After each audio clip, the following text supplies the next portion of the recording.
I notice a lot of people have been talking about this trial that's happening in Oxford, in which I understand that in 2024, so what are we talking about, just over a year's time, a trial in which the city of Oxford is going to be divided up into 6 zones, and people will have their car journeys limited to 100, what would you call it, incursions into other zones in a year. So in other words, if you wanted to go from one side of Oxford to the other side of Oxford in your car, you could only do that 100 times in a year. And I believe the rationale for this is to save the planet. It's to reduce the carbon footprint of Oxford. Now, there's this sort of how is this actually going to work? And I'll get onto that in a minute.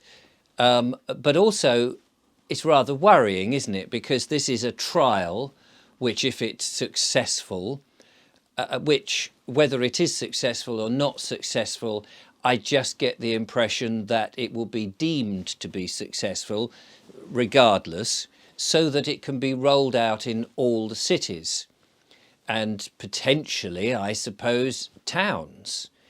Some towns would be too small to say that you couldn't go from one area to another, but you just never know. So I think that this whole idea, the fact that somebody would dream up this idea as a means to reduce the amount of journeys in a city, is somewhat insidious and quite, well, almost, would I go so far to say evil?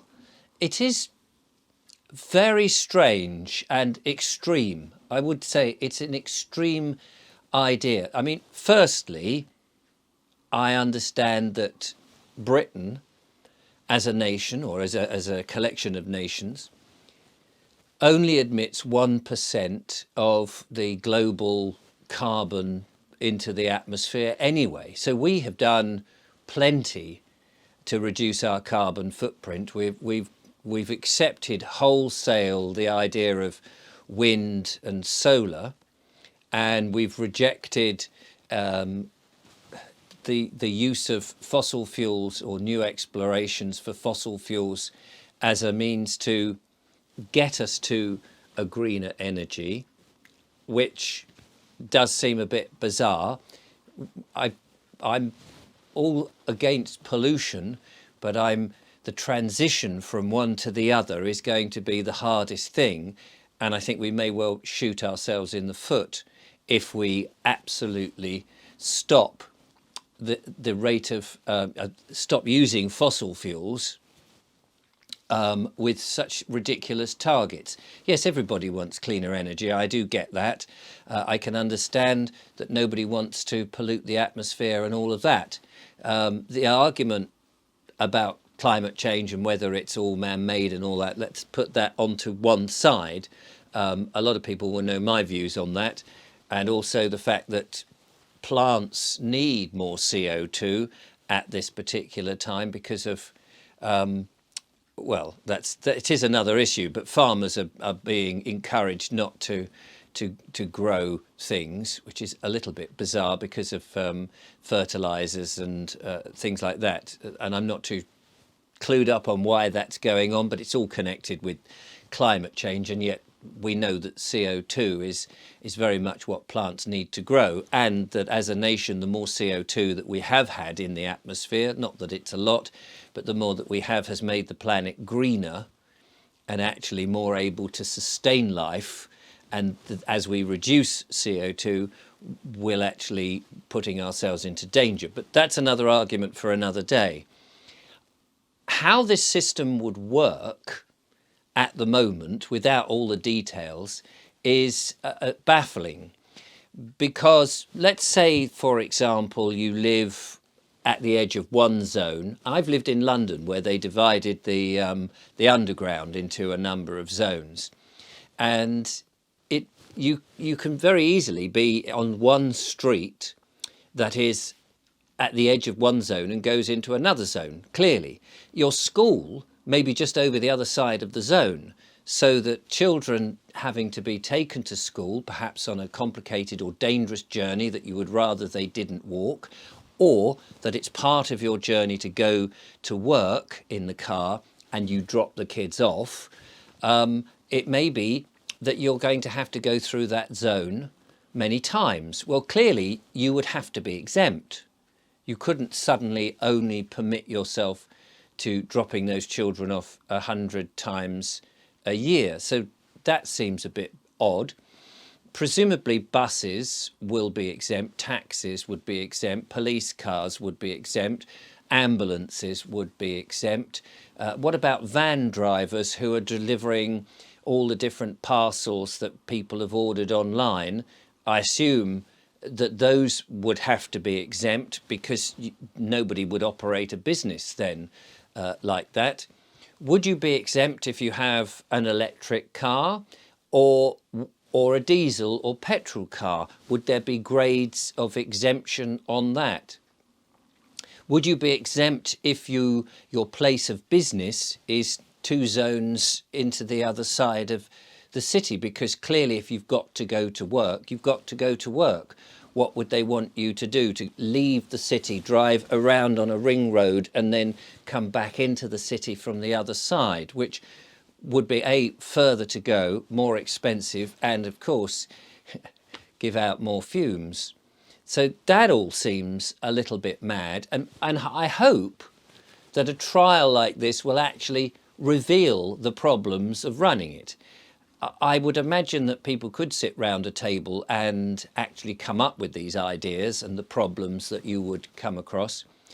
But if as a result of all of this, you actually find that perhaps 50% of the people in the city using the city and driving across the city are going to have to be exempt, and that it's only small personal journeys that are going to, it almost negates the whole point of doing it, doesn't it? Because what are you really saving? The other thing that strikes me is that, are people really going to comply with this? Even the zealots who are 100% into it, you know, even the people who say work for Just Stop Oil or Extinction Rebellion, presumably when they want to protest over that side of the city, they will still want to be able to go there, won't they, in their SUVs or whatever it is they drive, and they will want to go and do all that. Or if you're a protester against climate change, are you exempt? I'd be interested to know the answer to that one. And what about the councillors themselves? Would they also be exempt? Would if you work at all in your car, would you be exempt? I mean, I'm making the assumption that there would have to be exemptions, because I can't see how else you would do it.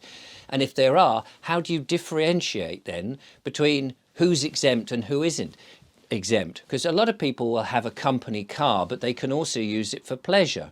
So how would you know whether you're using the car for work or for pleasure? It beggars belief. And if you're then saying, well, OK, I won't use the car, but I'll still use taxis or I'll use a bus, is that not increasing the number of traffic on the roads? More taxi journeys and more bus journeys will be required. So again, surely all of this cancels it all out. Far better, if you want to get people off the road, is to have the bus service better, and to encourage people with incentives, not sticks. So that would be my thought on the organisation of it. But has the public, have the citizens of Oxford actually been asked whether they want this? This is what I find insidious about the whole thing, is this might be a trial just from an experiment. And that's fine, an experiment, which is great. As long as it's not impacting those people who don't want to take part in the experiment, then that's well and good. Do an experiment, and as an academic thing, you can say, well, actually, you know, this is the result and this isn't the result. It doesn't necessarily mean that it's going to be implemented. I can't see how it could be implemented. But if they're going to say, right, well, we're doing this and everybody is involved, and for 1 year you're all going to be tagged so that we can tell who is going across and who isn't going across these zones and how many times, well, that is rather frightening, a bit Big Brother, a bit 1984-ish, a bit George Orwell, and it's not in a democratic country's interest to tolerate, is it? I mean, it's one thing to do an academic study. It's quite another to force people down a line that hasn't been put into a government mandate, that we, the people of the country, have said, no, actually, we want this, we would agree to this. Surely there had to be a big public consultation for this to take place. So I am a bit confused. And if it does go ahead as a mandated event, and then they decide, well, that's been successful, and they roll it out, how does everybody feel about that? Surely this is more than just nudging you to leave your car behind and not do journeys. This is more of a totalitarian country, and that's, you know, not what I want, and I'm sure many people don't want that. Even the zealots won't like it when it hits them hard. So I think we have to be very careful about these so-called planet-saving measures, because we may be reaping more than we really want or realise, and it could be very dangerous for all of us. But as I say, I don't know the full details. I don't suppose many people do know the details, and probably the people who are running the trial as yet don't know the full impact of it. But I would have thought there would be a better way to work out how you can reduce traffic without penalising people who've got to go to work, or they've got to get their kids to school, or they just want to get out into the countryside and stay fit and healthy. That's what I would have thought. Let me know what you think in the comments. I'd be very interested to see your reaction. Thanks for watching.